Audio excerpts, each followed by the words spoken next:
Hey guys, how you doing? Mowers and Blowers here again. It's Sunday morning, and the weather has dropped considerably. It's down to like 18 degrees all of a sudden. You know, it was like 60 the other day. New York weather, that's just how it is. Very unpredictable. Anyway, I was looking on my Letgo app, and I saw that this dude was selling a Brute, B-R-U-T-E, Brute snowblower. I think it's a 5 horsepower, 24-inch wide snowblower. It's the engine was a Tecumseh, but I did research on Brute, and it's actually owned by Briggs Stratton. So it's odd that a competing engine company like Briggs Stratton would, you know, have an item that has a Tecumseh engine in it. You know, probably that's before they bought it and stuff. But anyway, the guy was selling it for 40 bucks. 40 bucks for a dual stage 524 snowblower. The only complaint with that was that it bogs down under load. That's carburetor problem, you know, no problem. So he said he was getting 1,000 messages about getting it, and I know why. You know, 40 bucks for a dual stage, it's a good deal. But I caught him at the right time, where a guy said he was going to come, but he hasn't come yet. So I said, hey, I'll come right now. The guy was like, okay, here's the address. I zipped out of my house, and I'm almost there. So we'll see what it looks like. So here it is. It's a 524 Brute snow thrower. Actually, it says snow thrower on it, so you know how old it is. Auger looks good. Doesn't look like it has a ton of scratches or anything. There is some, you know, surface rust around the edges and stuff like that, which is expected from a snowblower. You know, over here it actually looks pretty good. You know, chute looks good. I don't see any leaks or anything. It is a Tecumseh engine, right? 2-stage. It looks just like the Craftsman 522s, you know. It's a fuel shut off. Lids there, some surface rust. Actually the shoes look pretty good. It's just peeling paint, you know, and it's red, so I have a lot of red paint. Anyway, looks good. Guy started it up and drove it up here for me. I'm gonna take it home. Pretty good score, 40 bucks. So it's cold today, and got it in the garage now. So one of the symptoms of you know, it not blowing well, or it bogs down as it's blowing snow under load, is usually the carburetor's dirty. And so what I'm going to do now is just take that heater box off. It's a couple of screws there, one screw on the top there, and take the heater box off so I have access to the carburetor.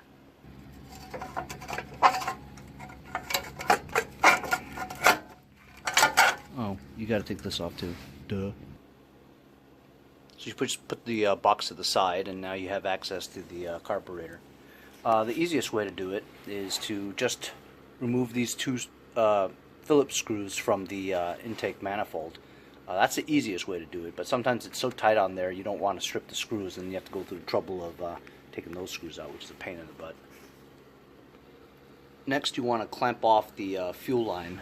Honestly, I haven't seen a fuel line like that before. That's kind of thin for this application. I mean, it's a 5 horsepower Tecumseh. I don't believe that is the original fuel line. It looks extra thin. It should be thicker. So the fuel flow is going to be less than what it's designed for by specs.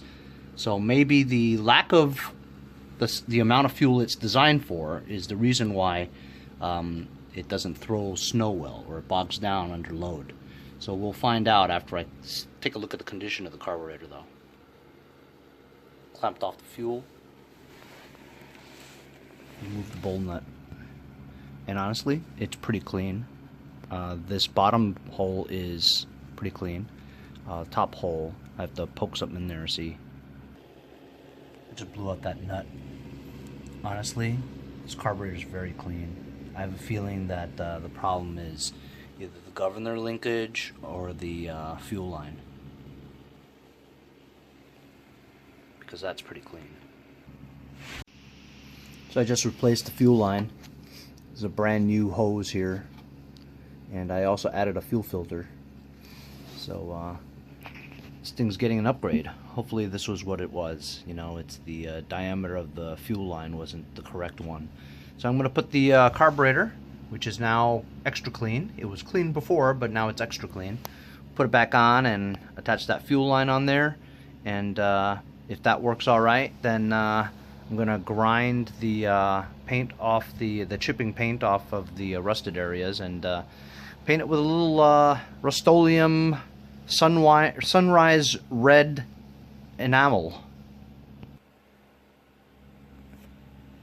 Put the heater box back on, carburetor's back on, new fuel line with a new fuel filter. So it doesn't have electric start, which sucks, you know, but that's okay. Like I said, 40 bucks. So I'm gonna open up the garage and start it up.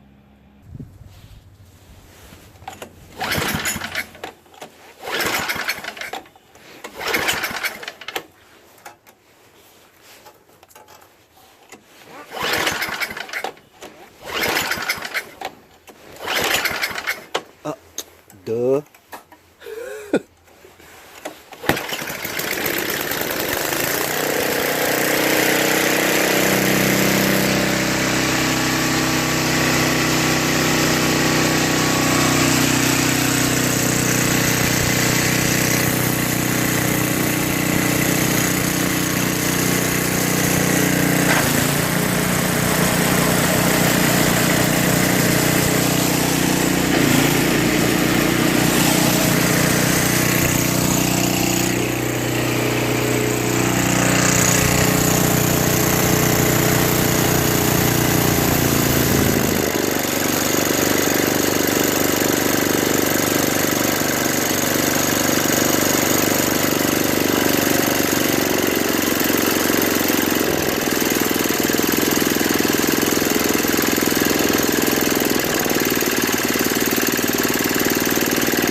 Good.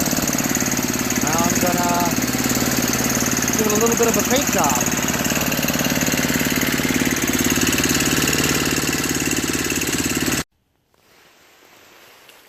So I got this baby all painted now. Looks new.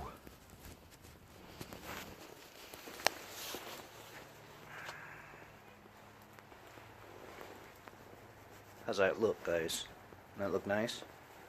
That paint actually matches pretty perfect to the original color. What a score, huh? 40 bucks. All I had to do is, you know, replace the fuel line with the correct one, adjust the governor and the throttle a little bit, grounded the rust away, repainted it. Just the parts with the rust. The rest of the paint was pretty good. So I'm going to list this for maybe 400. Pretty good machine, you know. I sure hope it snows soon so I can test it at least. Anyway, see you guys next time on Mowers and Blowers.